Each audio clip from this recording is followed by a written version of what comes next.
Hi everyone, my name is Ahmed. This is David, Christian, and Kushal. And our app is called the Study Room Finder.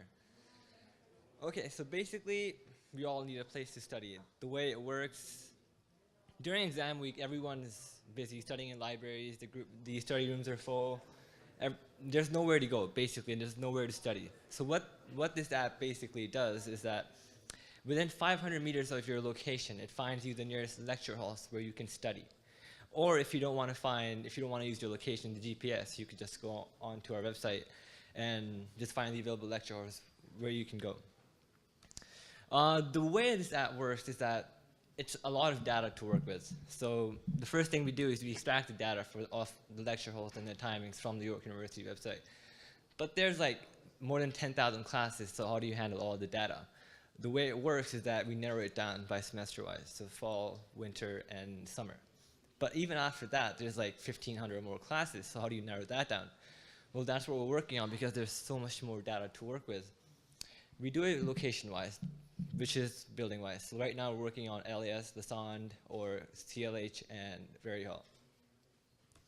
An example is, let's assume you're standing near the Lassonde school building. And according to your location, if there's any lecture halls that you can go to, you can basically go to our website and see if there's any lecture halls available. According to them, I'm not sure if you can see line 7, 8, and line 7, 10.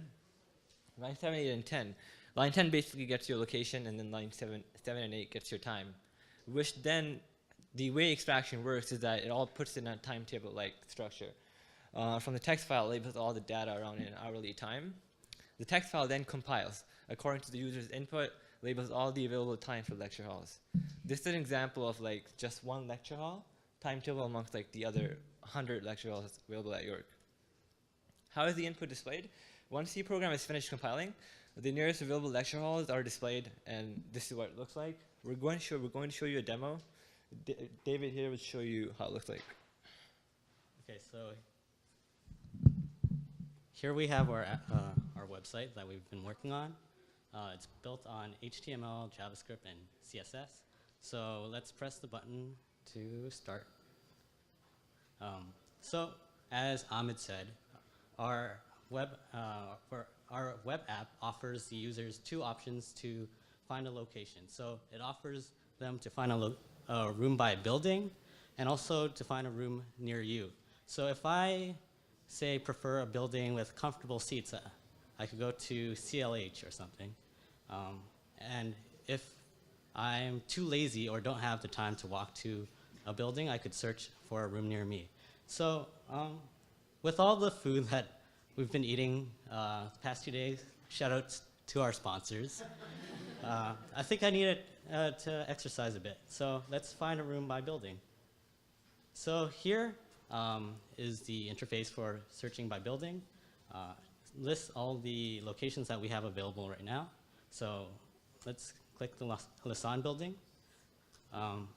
So without hovering over it, it shows the room number and the available time. If we were to want to study in that room on a future date, we could hover over the room to see the detailed schedule. So say I wanted to study on Wednesday, I see that at 10 a.m. to 12 p.m., there's no classes going on, so I could drop in at that time. I could search for other locations like Very Hall and Curtis Lecture Hall. Also available is to search by location. So we use geolocation to pinpoint where we are exactly. So right now we're in the Steacie Library, and near us we have the Lassonde building, and rooms 101 and 102 are available.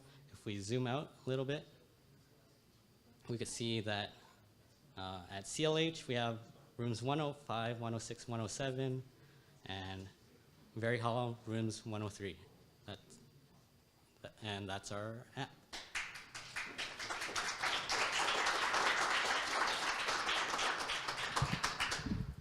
So a couple questions. There we go.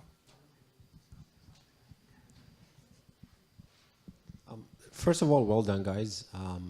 question is about where do you get the feed for the information from, like the timetables? And actually, I'll probably have a follow-up on that, but go ahead. Where do you get the information from first? Okay, so actually we tried to get the data from the Lasan website, the iKill. The mentor told us that there's a lot of schedule. You saw it in the slides, but it had a lot of information, not just the location and time. So instead, we didn't have much time, so we created our own dummy data and used it over here. Any more questions? All right, thank you. Yes, thank you very much.